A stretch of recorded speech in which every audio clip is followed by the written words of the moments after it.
بسیار رقابت حساس خواهد شد. مبارزه خیلی و خیلی تاریخی. سعید جمال علی مردانوف، پهلوان محبوب، امیدبخش، انا همان چهره که کامرانشاه یوسفپیریان را در ولایت سوق با یک پرتافت خیلی جالبش هم بسیار هم با همون امتیاز ارزنده و این گفتگو در مرکز توجه اکثر مخلصان و هواداران گشتین جودو بودند آن زمانی که در مسابقات با نفوذ جام پرزیدنت جمهوری تاجیکستان این دو پهلوان هنرنمایی کرده بودند. کامرانشاه یوسفپیریان، استاد ورزش درجه بین المللی، و این سعید جمال علی مردانوف، این پهلوان محبوبی خوتلان خلعت سبز دارد. رقابت فکر میکنم رقابت تاریخی و جالب و دیدنی خواهد بود. زمانی که سعید جمال علی مردانوف یک پرتافتی انجام داد و آن وقت وزری را مناسب ندانستم به آن پرتافت، بعد این کارشناسان خلاصه کردند که دقیق سعید جمال علی مردانوف به همان حرکتش باید که بهاگذاری میشد و این صحیفه تاریخ بود و برگشته که باز بعد از 2 سال این دو پهلوان باز به هم آمدند. آن زمان در گشتین جودو رقابت کردند و الان دو پهلوان در گشتین ملی هنرنمایی میکنند. بعداً به کامرانشاه یوسفپیریان داده شد، اما این خاتمه کار نیست.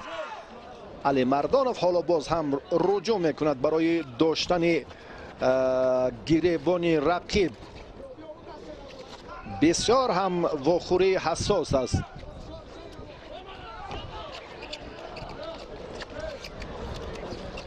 مبارزه که بیشتر البته ما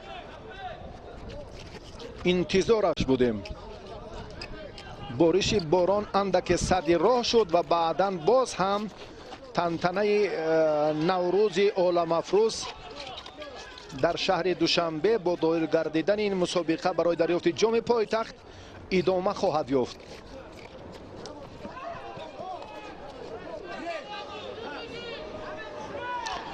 خسرو شایب، داور درجه جمهوریوی از شهر کولاب. هر دو پهلوان بسیار احتیاطکارانه گشتین میگیرند. 2 کرات چمپیون آسیا کامرانشاه یوسفپیریان، 5 کرات چمپیون جهان در رشته سامبو. در میان نورسان و جوانان، میان ستاره های سامبو هم یک دفعه به عنوان شایسته چمپیون جهان شرفیاب شد. آگاهی علی مردانوف را تهدید میکند. کامرانشاه از این جرأت میگیرد و حالا خسرو شایب در این خصوص چیز اشاره نمیکند. در صورت تکرار یافتن البته این مد نظر داور خواهد بود. کامرانشاه یک امتیاز یعنی بدن دارد. حرکت برای آغاز عملهای بعدی است. ای علی مردانوف پایش اندک دورتر موند. بسیار هم حرکت خیلی خوب، خیلی یک توجه برای من حلوک داخله بود اما موفق نشد. کامران این مراتبه میداند که کدام راه را پیشه کند و چی طور خود را از این عملکرد خیلی خوفناک رقیب رها کند.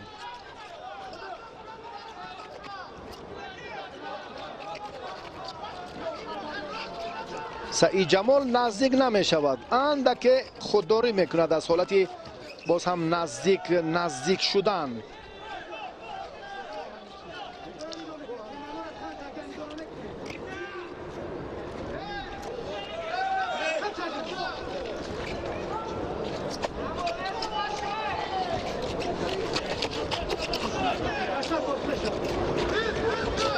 اکنون پهلوانان هم تلاش را ادامه میدهند.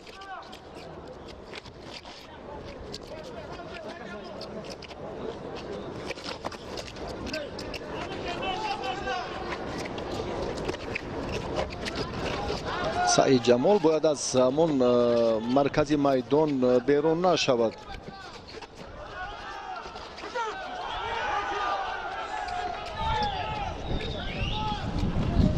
کوشش های بیشتری سعید جمال به خاطر استفاده همان حلوک خیلی معمول خودش است، اما باز هم هر دو بیرون شدن از مرکز میدان.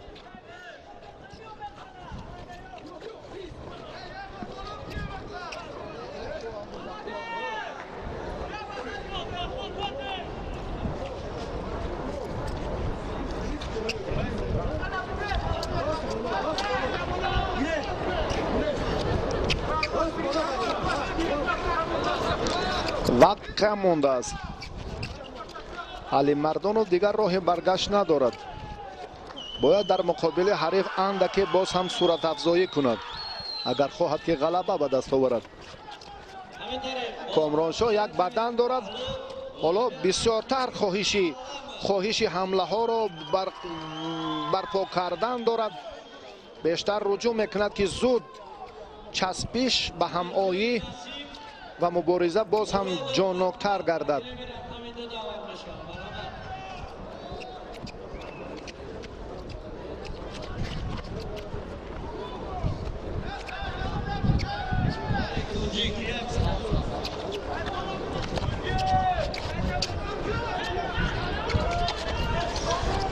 کشمکشی های بی نتیجه اینجا هر دو. ببینید چگونه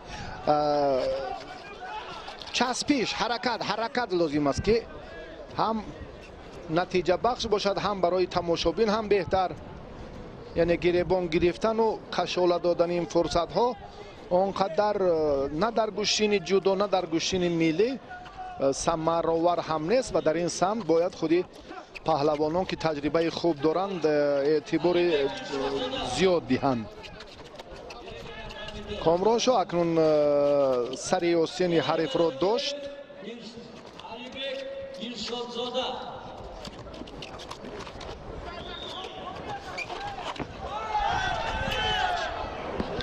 یک حرکتی اندکی باز هم بهتری کامرانشاه را میبینیم. کافی است که وقت رو کشال دهد چون که یک امتیاز دارد.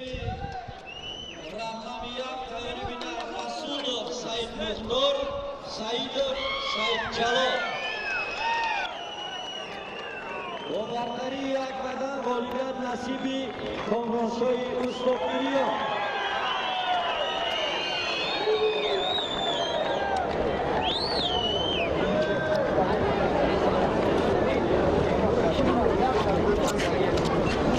در گرم رقمی یک آلت میشود رسول سعید مزدور سعید جواد.